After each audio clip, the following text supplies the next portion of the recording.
살이가 이 세상 살인 것을 지켜보게 한 주간 이렇게 잘 수고하시고 또 하신 것에 감사를 드리고 또 그런 부분에 서로 격려가 필요한 걸 보게 됩니다.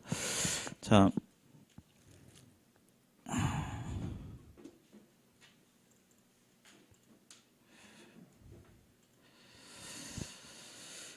교회에서 이렇게 교회를 다니고 왜 성경을 보고 하나님 믿느냐? 왜 주일날, 일요일날 놀러 가지도 않고 하나님 교회 나와서 이렇게 매주 그것도 어쩌다 나가는 것도 아니고 왜 그렇게 하느냐? 누가 묻는다면 저는 이런 비유를 좀 들고 싶어요. 저도 이제 어릴 때 공사장에서 이제 노가다라고 하죠. 그걸 좀 했었어요. 저희 할아버지가, 외할아버지가 조상 대대로 내려오는 미장이셨고, 저희 아버지는 철근 일을 하셨기 때문에 공사장 일하고 저하고 가까워요. 그래서 이제 어렸을 때 많이 따라다니면서 삼촌들 다 그런 일을 하시기 때문에 많이 하시는데, 너 일을 하는 거 봐가지고 일당 지금은 막 15만 원 긁더만요. 또 일당 잘 열심히 안 피우고 잘하면 일당 주고 하는 거 봐가지고 그냥 깨작깨작 하면 안 줄 거야. 뭐 그런 마음 가운데서 이제 일을 하면 조바심이 나고, 아이고 이거 막 눈치 보이고 쉬어도 쉬는 것이 아닌 것 같고 좀 더 일을 해야 할 것 같고 이런 마음 가운데 이렇게 하게 됐던 기억이 나요. 비슷하게 하나님을 섬긴다는 것은 내가 뭔가 열심히 하고 잘 해가지고 하나님께서 보실 때 잘 해가지고 그래 너는 이 정도는 됐구나. 그래 이제 천국에 가거라. 그게 아니고요. 마치 일하기 전에 원래 일당이 15만 원인데 정말 나를 사랑하시고 참 인정 많고 이런 분이 일당을 그냥 500만 원, 예를 들어서 500만 원을 줬어요. 오늘 하루 일당에다 500만 원 먼저 아침에 일하기도 전에 500만 원을 줬어요. 그럼 제가 어떨까요? 그 일을 하는데 눈치 보가면서 억지로 할까요? 아니면 무슨 마음으로 할까요? 예, 신나고 500만 원, 원래 15만 원 줘야 되는데 500만 원 줬으니까 너무나 감사하다, 고맙다. 내가 좀이라도 더 해야지. 원래 5시까지 해야 되는데 7시까지 내가 해야겠다. 예, 그런 마음을 하겠죠. 500만 원이 아니라 제가 하나님 섬기면서 왜 교회에 나오고 하나님 섬기느냐.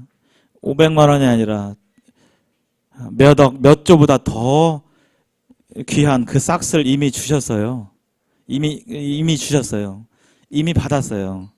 그래서 조바심 가운데 일하는 것이 아니라 하나님 앞에 감사하고 그런 마음 가운데 교회 생활하고 얼마나 일을 해도 신바람 나겠죠. 내가 이렇게 해가지고 돈 받겠는가 주인 눈치 보면 이게 아니라 이미 너무나 많이 받아가지고 감사하고 신나고 너무나 좋아서 일을 하는 거잖아요. 원리가 비슷합니다. 지금 이렇게 성경 강조하는 부분도 그러한 마음 가운데서 주님 섬기고 찬양 드리고 그렇게 하는 것입니다. 그 너무나 좋은 것을 여러분들이 좀 알았으면 또 누렸으면 하는 그런 마음이 누구에게나 있죠. 제가 어렸을 때 외갓집이 바로 옆집에 있었어요. 이미 다 돌아가셨지만 삼촌들 다 계시고 가끔 외갓집에서 맛있는 것이 별로 없어서 맛있는 걸 먹으면 제가 놀다가 막 다른 축구하고 있는 형들을 막 부르고 그랬어요. 어린 마음에. 왜요? 네, 같이 먹으려고. 빨리 와! 다 먹는단 말이야! 빨리 와! 형들을 부르고. 네, 그랬던 기억이 나요. 왜냐면 시간 지나면 이제 없어지니까. 그러한 동일한 마음으로 우리 여기 계신 VIP 분들 한 분 한 분에 대해서 그런 마음이 있습니다. 정말 누렸으면, 너무나 좋은 것들을 소유하고 누렸으면, 그 안에서 진정한 행복을 누리셨으면 하는 그런 마음이 있습니다. 오늘 2강 성경의 과학성, 지난 시간에 성경이 어떠한 책인가, 성경은 단순한 책이 아니라 사람이 지은 책이 아니라 하나님의 말씀이요 사실이고 진리라는 사실을 우리가 증거를 받았습니다. 성경 자체가 하나님의 말씀이라는 걸 증거하고 있고, 이 성경은 1600여 년 동안 40여 명의 사람들이 서로 알지 못하고 보지도 못하는 그런 사람들이 썼지만 내용적으로 하나도 그 틀린 것이 없는, 여기서 이 말하고 저기서 저 말하는 것이 없는 완전한 통일을 이루는, 그리고 이 말씀에 써져 있는 것들이 오래된 전에 쓰여져 있는데 이 말씀들이 하나하나 성취된, 역사적으로 성취된 놀라운 책인 것을 보았습니다. 오늘 더불어서 좀 더 나누도록 하겠습니다. 성경 계시록에 보면요, 성경의 마지막 책에 보면 계시록이 있어요. 좀 놀라워요. 요즘 보면 계시록 가지고 뭐 이렇게 신천지나 다른 여타 이단들이 막 이렇게 하는데, 계시록은 미래에 관련된 얘기들이 많아요. 미래. 그래서 우리가 확인해 볼 수 있습니다. 뉴스나 또 이 세상을 보면서. 거기에 뭐라고 써 있냐면요, 짐승의 표에 대해서 나와요.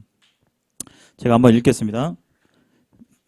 그가 모든 자, 곧 작은 자나 큰 자나 부자나 가난한 자나 자유인이나 종들에게 그 오른손 여러분 오른손 한번 들어보시겠어요? 오른손. 네. 그 다음에 여기 이마에 표를 받게 하고 어떤 표시를 받게 한대요. 누구든지 이 표를 가진 자 외에는 매매를 못하게 하느니. 매매라는 것은 사고 팔고, 물건을 사고, 마트 가서 장 보고 이런 걸 뜻해요. 시장 가서 뭘 사고 못하니, 이 표는 짐승의 이름이나 그 이름의 이름이나 그 이름의 수라. 지혜가 여기 있으니 총명한 자는 그 짐승의 수를 세어보라. 그것은 사람의 수니 그의 수는 666이니라. 자세히 풀이할 수 있는데 시간이 오래 걸려서요. 아마 근데 이 요한이라는 사람이 지금부터 2000년 전에 하나님께서 보여주셨어요. 미래의 그 세상들을. 근데 2000년 전에 만약에 뭘 보여주셨는데 본다고 다 이해를 할까요? 못할까요? 못해요. 2000년 전 사람에게 컴퓨터를 보여줬어요. 그러면 그 사람이 딱 보는 순간 노트북, 컴퓨터라고 몰라요. 그냥 이렇게 생겼구만. 뭔가 검정한 것이 이렇게 이게 뭐지 이렇게 갖고 요한에게 보여줬는데 그대로 그냥 쓴 거예요. 근데 그때 보니까 오른손이나 이마에 표를 받게 하는데 요 표시가 있어야 먹고 살아갈 수가 있어요. 이거 없으면 못 살아간다는 거예요. 그런 세상에 온다는 거예요. 앞으로. 그 이름을 잘 보니까 짐승의 이름이고 또 666이라 했는데 아마 이것은 나중에 적그리스도와 관련된 부분입니다. 그게 뭐냐? 오늘날 이거라고 단정 지을 수는 없지만 현재까지 아직 그런 세상은 아니잖아요. 혹시 이 표 받아가지고 못 사고 아직 그 세상은 아직 안 왔습니다. 근데 가까이 왔어요. 이게 혹시 무엇인지 아십니까? 예, 베리칩이에요. 베리칩. 이 표시가 베리칩인지 어쩐지는 정확히 모르겠어요. 그러나 성경에서 표현하고 있는 바에 상당히 가까운, 이거라고 말할 수는 없지만 아마 기술이 더 발달되면 또 다른 형태로 될 수도 있어요. 근데 현재까지 좀 가장 가까운 그림이 아닌가 그런 생각이 듭니다. 이 베리칩은요, 자그마한 쌀알 크기의 어떤 칩이에요. 지금 거기서 마이크로칩이 어떤 칩이 있고 전기로 작동이 되는데 전기는 사람의 체온 36.5도의 그 열을 가지고 전기가 이렇게 만들어지고 안테나 케이스 이렇게 있습니다. 이걸로 뭐 하느냐? 지금 현재도 현금을 별로 안 써요. 우리 지금 가지고 계신 지갑에 현금이 쓰기도 하지만 현금이 전혀 없어도 무엇만 하나 있으면 무언가를 사고 먹고 하는데 지장이 없죠? 카드만 있으면 카드로 먹고, 카드로 버스 타고, 카드로 택시 타고, 카드로 물건 사고, 현금이 없어도 카드로 됩니다. 이제는 카드뿐만 아니라 뭐가 나왔죠? 여기 다 있어요. 여기 또 카드가 없어도 카드 잊어버리면 분실하면 막 또 골치 아프잖아요. 빨리 카드 정지해야지. 막 여기에 또 있어요. 여기에 하고 이걸로 결제하고 이걸로 버스 타고 막 하잖아요. 이 세상은 점점 발전하고 있는데요. 그 기능이 이제 저 베리칩이라고 하는 거기에 다 들어가는 거예요. 그리고 그것을 오른손, 지금 여기 보면 오른손이죠. 오른손에 이걸 넣어요. 현재 이거 하고 있어요. 하고 있는 그 지역과 사람들이 현재 있어요. 다 쓰진 않지만 여기다 이제 주사기에다가 주사 바늘이 좀 두껍겠죠. 그래서 주사기에다 그걸 넣어가지고 여기다 쭉 넣어요. 그러면 들어갑니다. 이 오른손에 이 속에 들어가요. 그럼 이걸로 뭐 하느냐? 그럼 이걸로 이제 다 하는 거예요. 버스 탈 때도 띡, 여러분 고속도로에서 하이패스 이용할 때 꼭 가까이 대야 결제되는 거 아니죠? 그 언저리 그냥 쑥 빠르게 지나가도 요금 3,200원이 결제되었습니다. 이렇게 하잖아요. 하이패스 기술이 이제 이 베리칩의 기술이에요. 그래서 꼭 되지 않아도 요거 있으면 마트에서 그냥 요걸로 결제하고, 경찰서 가서 신분증 주십시오, 운전면허 뭐 내십시오, 이게 아니라 그냥 이걸로 단말기로 이렇게 인식할 수 있는 기계로 띡 하면 이름이 그냥 다 나와버려. 그냥 얼마나 편리하겠습니까? 돈도 안 가져가도 되고 매매 이걸로 다 되니까. 나중에 보면 이런 표시가 없으면 살아갈 수 없다는 거예요. 근데 성경에 보면요, 예수님이 다시 오시는데, 예수님이 좀 있으면 다시 오세요. 이 공중으로 오세요. 하나님을 믿고 예수님을 믿음으로 말미암아 구원받은 사람들은 그때 천국에 공중으로 올라가게 되는데, 그 이후에 이러한 세상이 온다라고 말하고 있습니다. 여기 흔히 전주 시내를 돌아다니도 이런 이 피켓 들고 다니는 사람들 봐요. 저도 이렇게 만나서 물어보기도 하고, 이거 믿으세요? 어디 교회 다니세요? 실제로 물어봤어요. 제가 한옥마을에 있더라고요. 한옥마을에 많이 계시더라고요. 제가 만나서 물어봤어요. 어떻게 천국 갈 수 있으세요? 뭐 교회 어디 다니세요? 물어보니까 선뜻 대답을 못 하시더라고요. 근데 이런 전단지를 가지고 있어요. 그래서 여기 베리치를 받지 마십시오 이렇게 돼 있는데, 지금 성경을 통해서 예수님을 영접하고 확실하게 구원받으면 이런 부분과는 좀 상관이 없이 이런 세상이 오기 전에 하늘나라에 가게 되는 것을 이렇게 보게 됩니다. 이 세상 사람들도 이걸 많이 와요, 보면. 그래서 여기 다 연결돼 있죠. 현재 기술이 어느 정도까지 발전되어 있냐면, 지금 기계하고 사람 손하고 신경을 연결해 가지고 움직여요. 이렇게 지금 현재도 손이 끊어졌는데요, 손가락이 끊어졌는데 인공 기계에 손가락을 한 다음에 신경하고 거기 기계의 전선하고 이렇게 연결해 가지고 하잖아요. 그럼 내가 머릿속으로 까딱하면 이 기계가 그 전기 신호를 해가지고 움직여져요. 이게 몸하고 기계하고 연결이 된다는 소리예요. 지금 어느 때까지 왔냐? 이 베리칩을 넣잖아요. 그러면 이 베리칩에 전기적 신호, 화내, 짜증내, 만약에 신호를 주잖아요. 그러면 그 신호가 우리 뇌와 연결돼서 영향이 있을까요, 없을까요? 있어요. 지금은 아주 뭐 완전하게 통제되는 건 아니지만 그렇게 돼요. 만약에 이마에 예를 들어 이걸 심었어요. 앞으로 기술이 발달되면 더 작아지겠죠. 이마에 붙였어요. 그러면 이제 저기 어떤 악한 사람들이 미워하고 때려라, 너 기분 나쁜 사람 무조건 때려라, 명령 신호 딱 주잖아요. 그럼 살다가 짜증나는 일 있고 짜증나는 사람 오게 될 때 이제 이게 통제가 안 돼요. 그런 기술이 현재 어느 정도 근접해 있는 것을 보게 돼요. 성경은 2000년 전에 이런 세상, 감히 상상할 수 없는 세상에 대해서 예언하고 있어요. 이것은 우리가 앞으로 볼 수도 있고 아닐 수도 있습니다. 믿는 분들은 이런 세상으로 더 진전하기 전에 하늘나라에 가요. 예수님 오실 때. 뿐만 아니라 미래 핵전쟁에 대해서도 말씀하고 있습니다. 예루살렘을 친 모든 백성에게 여호와께서 내리실 재앙은 이러하니, 곧 섰을 때 그들의 살이 썩는데요. 썩는 것이 이제 어떻게 썩는지, 이게 뭐 이렇게 문드러져서 이렇게 썩는지 아니면 녹아내리는지 그것은 잘 모르겠어요. 썩으며 그들의 눈동자가 눈구멍 속에서 썩으며 그들의 혀가 입속에서 썩을 것이요.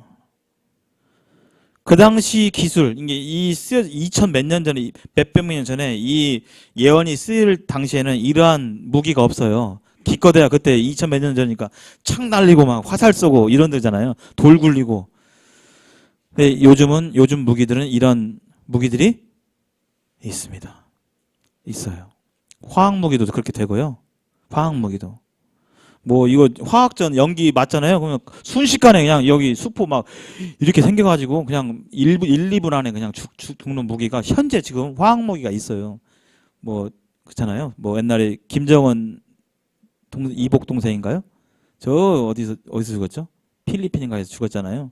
그 잠깐 이렇게 수건으로 이렇게 했는데 좀 있다가 죽었잖아요. 핵무기가 이렇게 폭발하게 될 때 사람은 순식간에 썩고 녹아다니는 이러한 무기들이 현재 있어요. 이런 내용들이 미리세기 이런 내용들이 성경에는 2700~800년 전에 이미 쓰여져 있는 거예요. 너무나 놀랍죠. 이것만 있을까요? 그렇지 않습니다. 성경은 정말 너무나 놀라운 책이에요. 안 볼 수가 없어요. 이 성경을 자세히. 왜냐하면 우리의 세상이 그렇게 돼가고 있기 때문에. 누가 예상을 했겠어요. 미세먼지가 이렇게 많아가지고 아유 이거 미세먼지 저번에 하루 잠깐 거치니까 너무나 좋더라고요. 너무나. 성경이 사실이라면, 정말 사실이라면 성경에서 이 세상이 어떻게 만들어져 있고 이 세상이 어떻게 갈 것이라고 써 있는데 정말 이것이 사실이라면 이 세상의 모습과 달라야 할까요? 같아야 할까요? 성경하고 이 세상 모습하고 같아야 되죠. 같아야 됩니다. 이 세상의 모습과 일치해야 돼요. 성경에서 이렇게 말하면 이 세상도 이렇게 돼야 되고 일치를 해야 돼요. 그런지 어쩐지 한번 보겠습니다. 몇 가지 이렇게 보겠습니다. 성경에요. 놀라운 말씀들이 자세히 보면 놀라운 말씀들이 있어요. 영어로 쓰였습니다. Tracks in the sea 해가지고 바다의 트랙, 길. 옛날 LP판 기억나시죠? 동그란 레코드판을 딱 돌리면 바늘로 이렇게 하면 LP판을 자세히 보시면 민둥하지 않고 길이 있어요. 이렇게요. 그럼 그 길 따라 바늘이 쓱 가면서 노래가 나오는데 바다에 트랙이 있다는 거예요. 바다에 길이 있다는 거예요. 어떤 궤도가 있다는 겁니다. 그냥 바다 보면 그냥 물이 이렇게 많은 것 뿐이지 무슨 거기에 길이 있어. 근데 바다에 길이 있다는 거예요. 그것을 발견한 사람이 마우리라는 사람입니다. 마우리가 이 해양학자인데 어느 날 아파가지고 잠시 누워 있는데 평소에 이제 하나님을 믿는 사람이었어요. 근데 이제 아파서 누워 있어가지고 자식한테 성경 좀 읽어줘라 해가지고 성경을 읽는데 자식이 읽어주는 성경 말씀을 들으면서 깜짝 놀라는 부분들이 있었어요. 그게 어떤 구절이냐면 바로 이 구절입니다. 여기 한번 같이 읽겠습니다. 시작. 새와 바다의 어족과 해로에 다니는 것이니라. 시편 8편 8절에 해로란 말이 나와요. 해로. 바다 해자에 길로자. 바다에 길이 있다고? 바다의 길? 바닷길? 이 마울이라는 사람이 자칭 내가 바다에 관련돼서는 누구보다도 잘한다라고 생각하는 사람인데 해로란 말은 이 당시에 처음 들어본 말이었어요. 그래서 내가 지금은 낫게 되면 지금은 아파서 좀 그렇지만 나으면 내가 실제로 바다에 길이 있는지 찾아봐야겠다. 이런 마음을 이 마우리가 가졌는데요. 실제로 바다에 길이 있습니다. 해류가 있어요. 해류가 있고 바닷길이 있어요.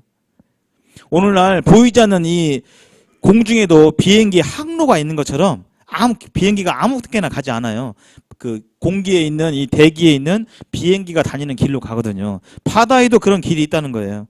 여기 마우리 동상이 이렇게 있는데 미국에 이렇게 있는데요. 거기에 이렇게 써 있어요. 해류의 발견자인 그래서 그가 찾아보는데 진짜 해류가 있었던 것입니다. 해류의 발견자인 그는 대양과 바다로부터 처음으로 그 법칙을 찾아낸 천재였다. 오가며 바다를 항해하는 모든 세대 항해자들은 해도 바닷길이 그려져 있는 지도를 볼 때마다 당신을 생각하리라. 특히 성경의 시편 금방 읽어본 8편 8절과 107편 또 전도서 1장이 그에게 영감을 주었음을 밝힌다. 여기 동상 밑에 영어로 쓰여 있어요. 이 내용이 실제로 미국 가보시면. 그래서 성경에는 이미 2500년 이상 전에 바다에 길이 있다는 것을 성경이 미리 말씀해주고 있고 실제로 바다에 길이 있는 걸 보게 되는데요. 이게 이제 세계 이 바닷길 또 해류의 모습이에요. 이 해류가 왜 있느냐 연구를 해봤더니요. 해류는 지구에 뭐와 같냐면 보일러와 같아요. 보일러. 만약에 해류가 없잖아요.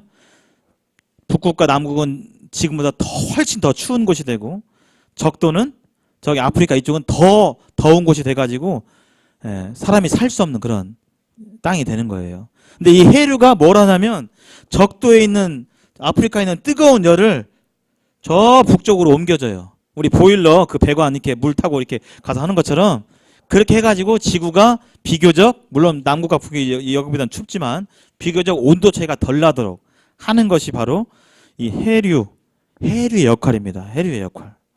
그래서 학자들이 연구했는데 이 공기가 움직이는 것보다 바닷물, 따뜻한 물이 걸로 가서 이렇게 데우는 것이 3배 정도 효과가 있다고 그래요. 3배. 그래서 사람이 살 수 있도록 이러한 해도를 만들었는데 이것이 바로 성경에 미리 쓰여져 있습니다. 밤하늘의 별을 보면 우리가 하늘에 우리 육안으로 별을 몇 개나 볼 수 있을까요? 이 맨눈으로. 이 도시라 요새는 잘 안 보여요. 몇 개나 볼 수 있을까요? 한번 찍어 보십시오. 맨눈으로 몇 개나 볼 수 있을까요? 네? 몇 개? 세어보셨어요, 혹시요? 네. 그 도시 말고요. 저기 뭐 꼴짜기로 가서 보면 잘 보이잖아요. 시골 가면 도시 불빛이 없는 그곳에 가면 3,000개에서 4,000개 정도 볼 수 있다고 그래요. 그래서 망원경이나 이런 것을 빌리지 않고 그냥 보잖아요. 그러면 뭐 4,000개 정도밖에 없구만. 이렇게 생각하기 쉬운데 별은 몇 개나 있을까요? 실제적으로. 네? 한번 맞춰보십시오. 수억만 개. 네, 수억만 개. 그 얘기는 우리 셀 수가 없다. 네, 잠깐 나와주시겠어요? 잠깐, 예, 감사합니다. 박수 한번 쳐주세요. 네네, 네. 수억만 개, 셀 수가 없다. 진짜 셀 수가 없을까? 예. 성경에는요, 뭐라고 되어 있냐면, 우리 맨눈으로는 보면, 눈으로 내가 확인하면 잘해야 3, 4천 개예요. 그러면 3, 4천 개밖에 없구나. 이렇게 생각할 수 있지만, 성경은 여기 한번 노란색 성경 말씀 읽어보겠습니다. 시작. 하늘의 만상은 셀 수 없으며 바다의 모래는 측량할 수 없나니.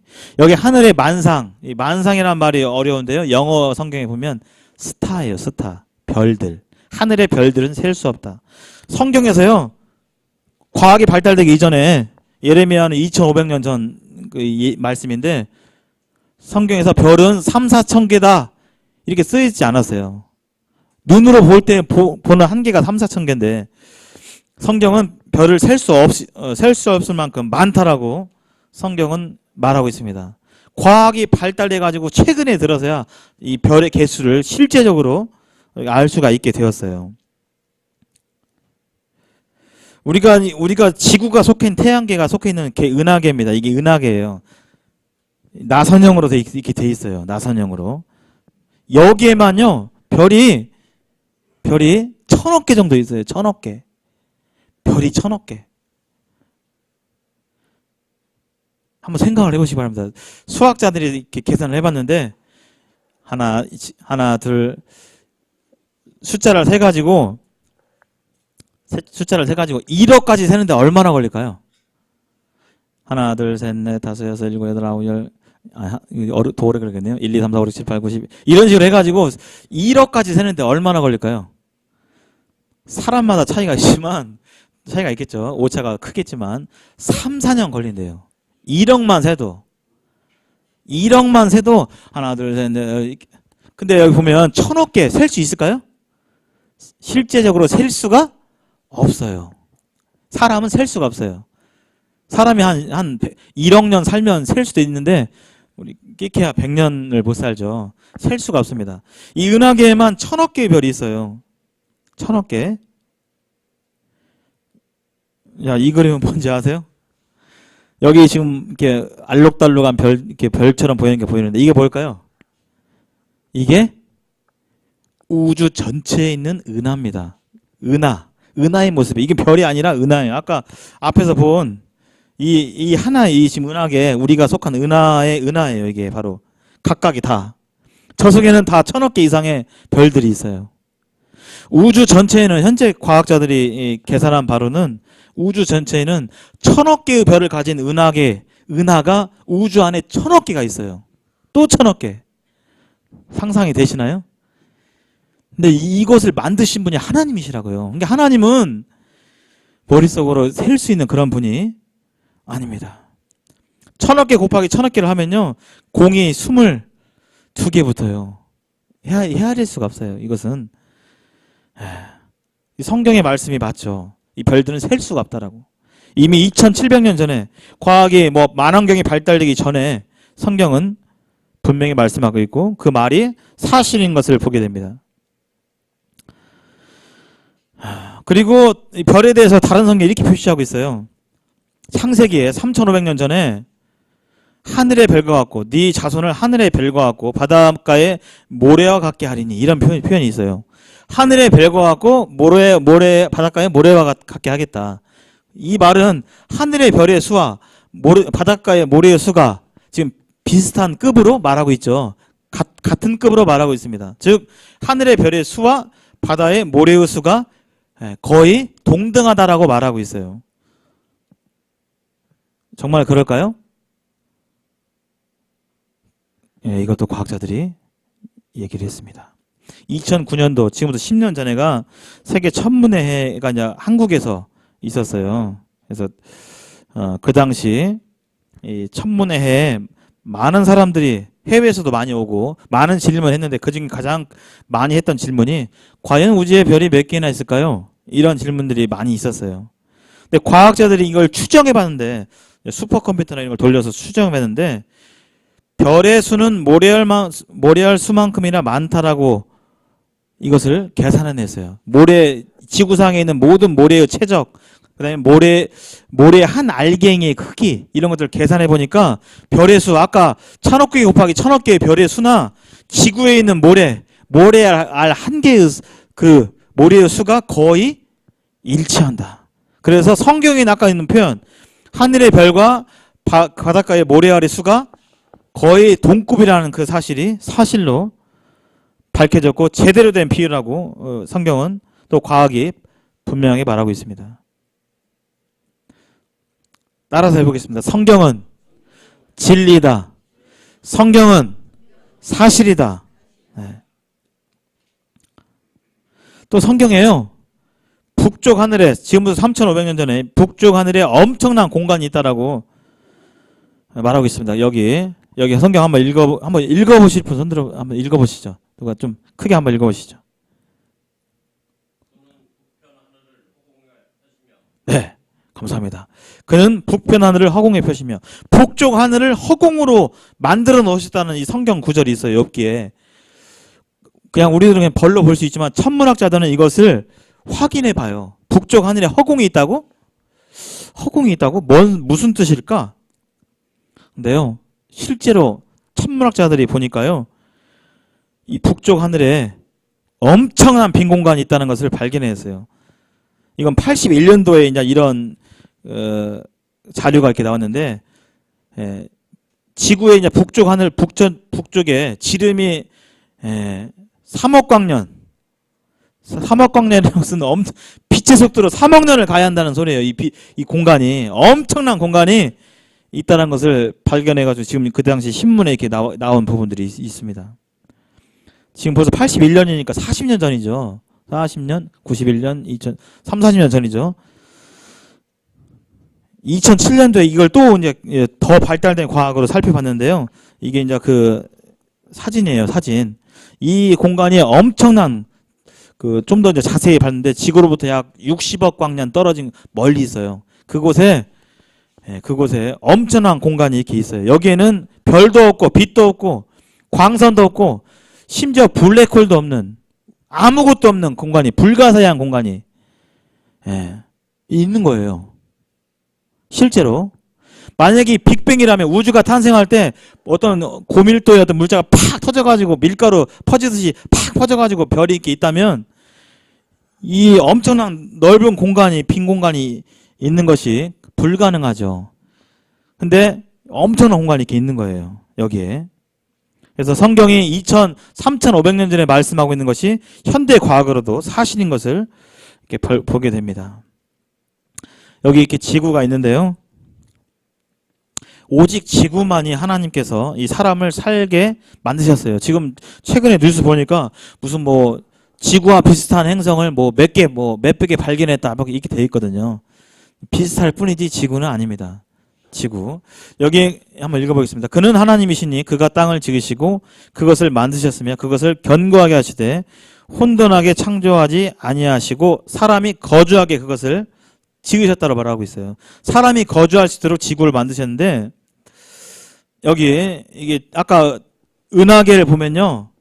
10만 빛의 속도로 10만 년을 가야 하는 먼 거리인데 태양계, 지구가 포함된 태양계는 저 정도에 있어요. 은하의 중심으로부터 떨어진 3만 광년 정도 떨어진 곳에 있는데요. 저 중심에는 블랙홀이 있어서 행성이 이렇게 사람이 존재할 수가 없어요. 살아갈 수가 없어요. 그리고 이 가장자리에는 별들이 막 폭발해요. 폭발하면 파편도 있겠죠. 그래서 역시 생명체가 살아가기가 어렵습니다. 폭발과 가운데 블랙홀과 가상의 폭발로부터 딱 안전한 거리에 저 태양계가 위치해 있고 지구가 딱 거기 있는 거예요. 생명체가 살 수 있는 유일한 행성. 이거 지금 태양계죠. 태양으로부터 수성, 금성, 지구, 화성, 목성, 토성, 천왕성, 해왕성 이렇게 순서대로 있고 실제 크기가 이래요. 저기 가운데 지금 지구는 우리가 지금 딛고 있는 이 지구는 너무 작죠. 목성이나 토성은 큰데 오직 이 지구만이 딱 생명이 살 수 있는 딱 좋은 행성이에요. 수성과 금성은 왜 사람이 못 살까요? 너무 뜨거워요. 기본적인 온도가 100도를 넘어가요. 온도가 100도가 넘는데 어떻게 살 수 있겠어요? 물이 팔팔 끓는데. 이 화성이나 목성, 토성은요. 너무 추워, 너무 추워서 사람이 살 수가 없어요. 그리고 물이 있다 할지라도 이 목성, 토성에 물이 있다 할지라도 물이 이런 물로 존재할까요? 네, 존재하지 않아요. 다 얼음이에요. 얼음도 영하 100도인 얼음. 사람이 먹을 수가 없어요. 여기 하나님께서 내가 땅에 기초를 놓을 때 네가 어디 있었느냐? 네가 깨달아 알았거든 말할지어다. 누가 그것의 도량법을 정하였는지. 이 도량법은 길이와 양이에요. 지구의 크기를 이만큼 하고 한 것을 누가 했는지 네가 아느냐? 바로 나 창조주 하나님이 했다라고 욥기에서 말씀하고 있습니다. 지구의 크기를 딱 사람이 살기 좋을 정도로. 그래서 지금의 지구보다 만약에 크잖아요. 어떤 일이 발생하냐면 지구가 지금 한 목성만 하잖아요. 그럼 어떤 일이 발생할까요? 사람 살 수 있을까요? 살 수가 없어요. 왜냐하면 이렇게 지구가 목성만 해지잖아요. 그러면 중력이 세져요. 중력이. 그러면 사람에게 해로운 메탄이나 암모니아나 수소 이런 것들이 우주 공간에 있는 수소들이 이 지구로 중력이 세니까 잡아당기는 힘이 세니까 그런 무거운 기체들이 지구에 와요. 수소는 수소폭탄 아시죠? 폭발력이 엄청나요. 수소가 만약에 대기 중에 많이 있잖아요. 우리는 나이터, 가스를 키는 순간 폭발해서 살 수가 없어요. 사람이 살 수가 없어요. 그 한 가지 조건만 해도. 반면에 지구가 지금보다 엄청나게 작다면 어떤 일이 발생할까요? 중력이 약해져요. 중력이 약해져요. 그러면 어떤 일이 발생할까요? 무거운 기체들이 와요. 무거운 기체들이 지구에 이렇게 떨어져요. 무거운 기체들. 지금 중력이 약해서 지금 날아가지는데 무거운 그 기체들이 이 지구로 와가지고 대표적으로 이산화탄소가 와가지고 지구는 온난화가 돼가지고 사람이 살 수가 없게 됩니다. 딱 사람이 살기 좋은 그런 행성이 바로 지구입니다. 여러분 이게 뭔지 아세요? 여기 지금 푸르게 보이는 거. 이거 해외여행 가시면 볼 수 있어요. 제가 아는 선생님도 이번에 가가지고 저한테 카톡을 보내왔어요. 이렇게 있는데 오로라 아이슬란드에 가가지고 여기서 이 사람들처럼 이게 사진을 찍었어요. 오로라입니다. 오로라. 오로라는 뭘까요? 오로라는 뭐가 있다는 것을 말해주죠? 지구에 자기장이 있다는 것을 말해주고 있어요. 태양은 거대한 난로입니다. 가까이 안 갔어도 너무나 뜨겁기 때문에 태양의 뜨거운 그 열이 지구에 그대로 오게 되면 지구는 지금처럼 있을 수가 없어요. 근데 이곳을 막아주는 방패가 있어요. 그게 바로 자기장이죠. 자기장. 지구가 하나의 자석이라는 뜻이에요. 눈에 보이지 않는 이 자력이 저 뜨거운 태양풍들을 밀어내요. 그래서 지구가 딱 사람이 살기 좋은 온도로 살아갈 수 있도록 해줍니다. 태양풍이 약 10만 도인데 요 자기장이 한 겹이 아니라 몇 수십 겹 이렇게 있어가지고 이걸 다 튕겨내고 있어요. 그 튕겨낸 과정 가운데서 아까 하늘에 오로라 보이시죠? 그것이 보이는 거예요.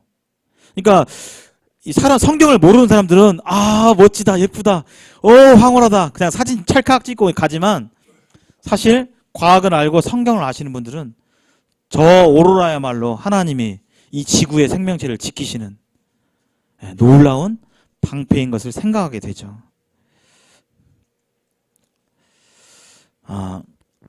뿐만 아니라 이 성경 말씀은 하나님의 말씀이요 사실인데 이 과학 성경에 예언된 것들이 다 이루어져 있고 지금도 이루어져 가고 또 성경에 나와 있는 이 사실들이 과학적으로도 틀림이 없고 뿐만 아니라 이 성경은 사람들의 삶을 변화시켜요.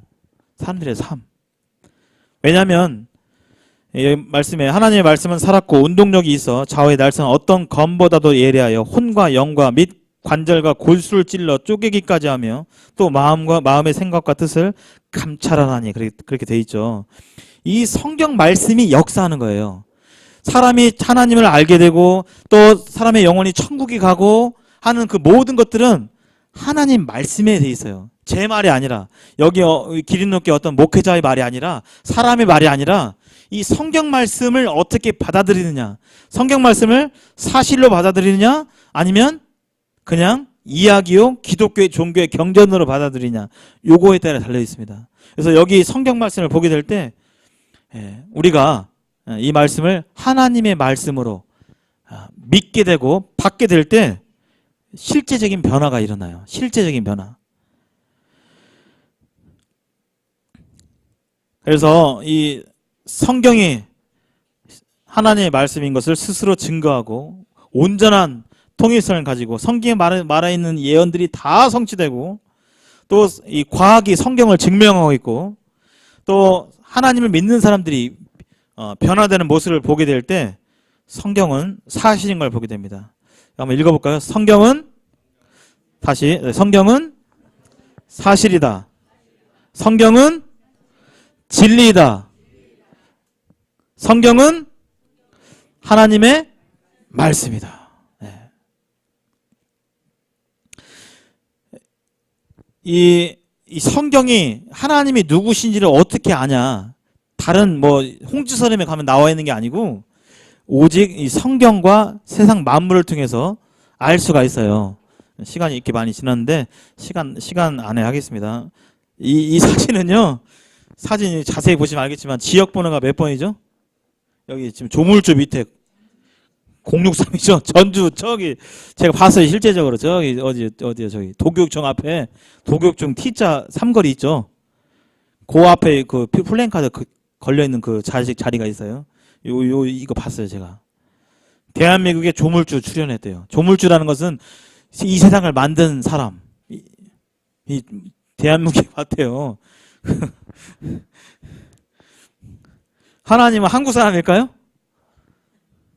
예, 근데 불행하게도 우리가 이렇게 웃고 있지만 불행하게도 여기에 실제적으로 이것을 그런가 해가지고 가서 또 그걸 믿고 있는 사람들이 실제로 전주에 있어요. 대한민국에 조물주 출연했다는 구절이 있습니다. 여기 보면 또요 이분을 제가 이렇게 보는데 이분이 나는 재림예수 최반옥 천부이시냐. 천부라는 것은 하늘의 아비부자 하늘의 아버지다. 창조주다. 이분이 자칭 하나님이라고 하시는 분이에요. 실제적으로 예. 그리고 실제 주민등록도 이렇게 돼 있어요. 잘 안 보이시죠? 이름이 최가입니다. 최반옥 천부. 주민등록 실제로 있어요. 광주 사세요. 51년생이십니다. 51년생. 하나님 만나고 싶으면 찾아라고 하나님의 집이라고 친절히 이렇게. 이런 분이 하나님일까요? 성경이 그렇게 써 있을까요? 그렇지 않아요. 왜 이런 현상이 발생하느냐? 사람 말 듣고 실제적인 진리요 사실인 하나님 말씀을 확인하지 않고 보지 않기 때문에 이런 사람들이 나타나게 될 때 또 따라가게 되고 그러나 이렇게 보게 되는 것입니다. 수없이 많아요. 재림여수 이런 전단지도 수없이 있고요. 이분은 순천에 사시네요. 순천 경축 해가지고 이분이 예수님이다, 즉 하나님이다라고 이렇게 말하고 있는 사람도 있고, 남자만 있는 게 아니라 여자분도 계셔요. 차 와이퍼에다 꽂아 놓으셨는데, 예, 그러나 예수님의 새 이름 심계숙, 여기 심계숙님은 안 계시죠? 예, 예, 안 계시죠? 네. 이 외에도 많아요. 누가 있냐? 엄청나게 많아요. 여기 있는 사람들이 다 내가 하나님이라고 말하고 있는 사람들입니다. 성경이 그렇게 말하고 있을까요? 아니에요. 여기 있는 분들, 이 각각의 사람들마다 이분이 하나님이라고 믿고 따르고, 그리고 이런 교회에 다니는 사람들이 한두 명일까요? 수없이 많아요. 수십만 명이에요. 수십만 명. 성경은 그렇게 말하고 있지 않습니다.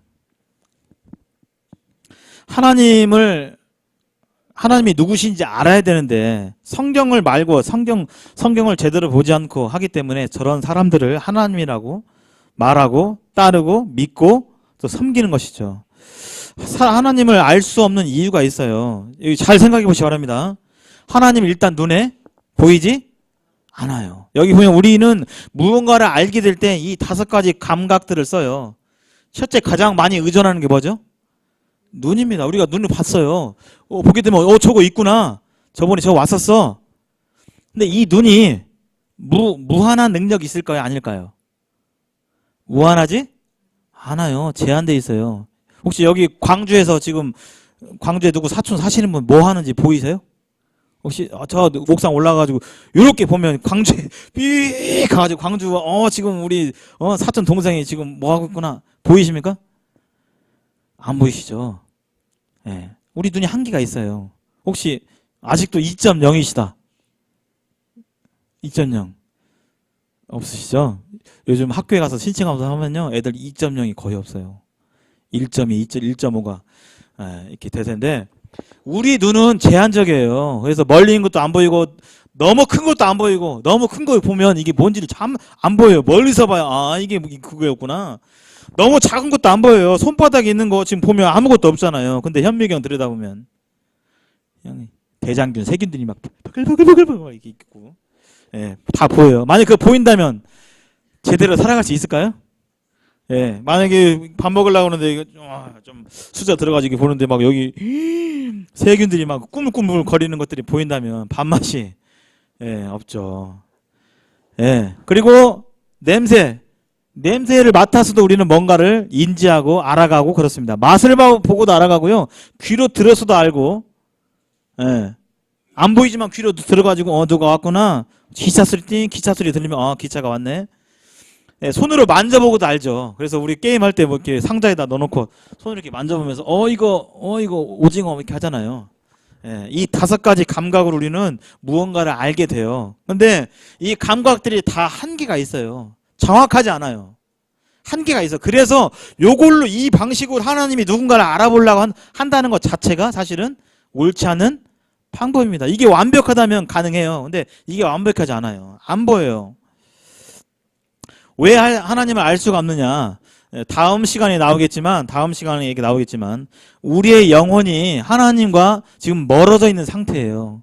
하나님으로부터 이렇게 분리된 상태이기 때문에, 또 하나님과 분리되어 죄 가운데 있기 때문에 하나님을 온전하게 알 수가 없습니다. 이 문제를 해결해야만 하나님을 온전히 알 수 있게 되죠. 그리고 불완전한 감각 가운데서 우리가 매일매일 살아가면서 이 세상 가운데 쾌락을 쫓고 또 이러한 삶을 살아가다 보면 우리 마음 가운데 하나님을 알고 싶은 마음이 없고 그러한 지각이 없게 되는 것을 이렇게 보게 됩니다. 또 거짓 가르침 속에서 하나님을 제대로 알 수가 없죠. 하나님이 누구신지 어떻게 알아가느냐? 첫 번째가 바로 성경이에요. 딱 2가지입니다. 하나님 알 수 있는 방법. 그 외에는 없어요. 가장 손쉬운 방법이 바로 이 성경이에요. 왜냐하면 성경을 통해서 하나님께서 직접 인간이 알아들을 수 있는 언어로 내가 누구인지 이 성경에다가 자세히 기록해 놓으셨어요. 그래서 이 성경을 보지 않으면 하나님이 어떤 분인지 제대로 알 수가 없어요. 제대로 알 수가 없어요. 또 하나 바로 이 세상 만물입니다. 하나님께서 이 세상 만물에 하나님을 알만한 것들을 분명히 보여 알 수 있도록 해놓으셨어요.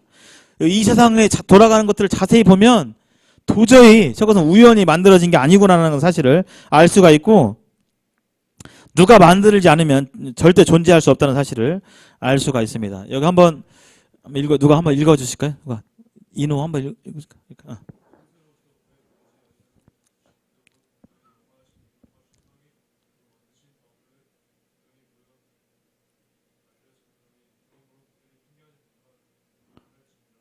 네, 감사합니다. 로마서에 있는데요.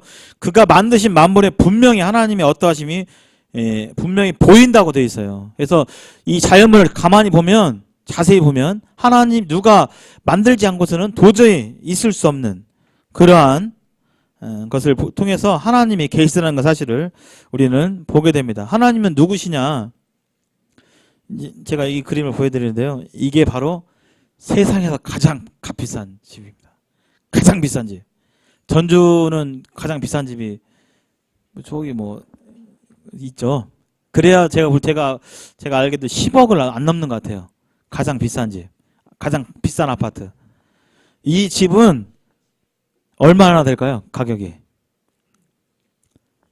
2조입니다. 2조. 이 집이 2조예요. 여기서 몇 명 사는지 아세요? 이 집에? 안에 제가 뭐 시간 관계상 안에 인테리어는 함께 안 했는데 엄청 호화찬란해요. 값이 2조입니다. 2조가 넘어가요. 여기에 달랑 6식구 살아요. 6식구. 근데 여기서 이 관리하고 청소하고 뭐 일하고 이런 사람들 몇 명이 될까요? 600명 정도 돼요. 600명. 2조가 엄청 잘 해놨어요. 근데 이거 어떻게 해서 만들어졌죠? 누가 그냥 우연히 존재하는 건가요? 자고 일어나서 뚝딱 만들어졌나요? 어떻게 해서 이렇게 만들어졌어요? 누군가 만들어서 있는 것이죠. 이것이 그냥 우연하게 그냥 하늘에서 솟아고 땅에서 솟아났다고 말하는 것은 말이 안 되는 것이죠. 이 값비싸다는 건 정교하고 다 세세하게 신경 써가지고 만든 거예요. 이거 다 건축자들이 다 만든 거예요. 설계를 이렇게 하고 재료는 뭘로 하고 무슨 색깔로 하고 무슨 소재로 하고 몇 층으로 만들고 다 설계에 의해서 만들어진 것입니다. 그렇다면 이 세상하고 이 건물하고 어떤 게 더 정교해요? 이 세상 자연 만물하고. 네, 이 세상 만물이 엄청 정교해요. 더 정교해요. 사람이 표현할 수가 만들 수가 없어요. 근데 이 세상이 우연하게 수없는 시간 속에서 그냥 저절로 생겨났다고 생각하는 그것은 상식적으로 말이 안 되는 것이죠. 여기 한번 같이 읽어보도록 하겠습니다. 시작. 지으신 이는 하나님이시니라. 네, 여러분 지금 각자 사시는 집이 있으시죠? 뭐 주공 아파트, 어디 아파트, 광신 프로그레스, 뭐 어디 또 한옥마을 어디 있는데 다 그 집들이 그냥 저절로 만들어졌어요. 누가 만들었어요? 누가 만들었어요. 누가 만들지 않고서는 절대 존재할 수가 없어요. 하다못해 이런 이 마우스 눈에 보이는 거 다 누군가 만들었어요. 누군가 만들어서 존재하는 거예요. 이 테이블, 의자, 여러분 종이컵, 뭐 티백 모든 것들 다 누가 만들었어요. 근데 이 세상 우주 만물, 해와 달과 별과 산과 바다와 강과 그 속에 있는 수많은 물고기들과 동물들과 곤충들 기어다니는 것들을 다 너무나 정교한데 사람이 생명을 창조할 수가 없는데 이런 것들이 우연히 만들어졌다고 하는 것은 비상식이고 비과학입니다. 이 만물을 만드신 분이 바로 하나님이라고 분명하게 말하고 계십니다. 따라서 한번 해보겠습니다. 하나님은 우주 만물의 주인이십니다. 네. 하나님이 우주 만물을 만드셨고 저와 여러분들을 창조하신 분이세요. 그러니까 창조하셨기 때문에 이 창조물의 주인이 누구예요? 네. 산의 주인이 누구예요? 산의 주인은 저기 등기부등 등본에 누워있는 김아무개 씨가 아니라 원래 주인은 누구예요? 하나님이에요. 저 동해바다의 주인이 누구세요? 누구요? 하나님이세요. 이 공기의 주인이 누구세요? 하나님이세요. 이 전주 땅의 주인이 누구세요? 하나님이세요. 내 생명의 주인이 누구세요? 하나님이세요. 왜요? 하나님이 우리를 만드셨기 때문에. 하나님이 우리를 만드셨기 때문에 하나님은 우리를 어떻게 하실 수 있는 권리가 있으세요. 내 거기 때문에. 하나님이 우리가 내 거를 마음대로 할 수 있잖아요. 이거 아이고 먹을 수도 있고 아이고 다 먹었으니까 이제 꾹해서 버려야지 버릴 수도 있고 이것이 내 거라면 내 마음대로 할 수 있는 권리가 있습니까 없습니까? 있어요. 이 노트북 올해 한 8년 돼가지고 아이고 이제 더 이상 잘 안 되네 이거 버려야겠네. 아이 누구한테 줘야겠네. 중고로 팔아야겠네. 누구한테 권리가 있어요? 예, 이거 가지고 있는 사람의 권리가 있잖아요. 제가 만들지는 않았지만 돈 주고 그 값을 샀잖아요. 창조주 하나님은 우주 만물의 주인이세요. 내가 주인이 아니라 우주 만물의 주인이기 때문에 나를 어떻게 하실 수 있는 권리가 있으세요. 왜냐면 하나님 거니까. 네, 시간이 다 되어서 하나님의 어떠하심에 대해서는 좀 더 다음 시간에 이렇게 말씀을 이렇게 해야 되겠습니다. 잠시 기도하시는 후에 마치도록 하겠습니다.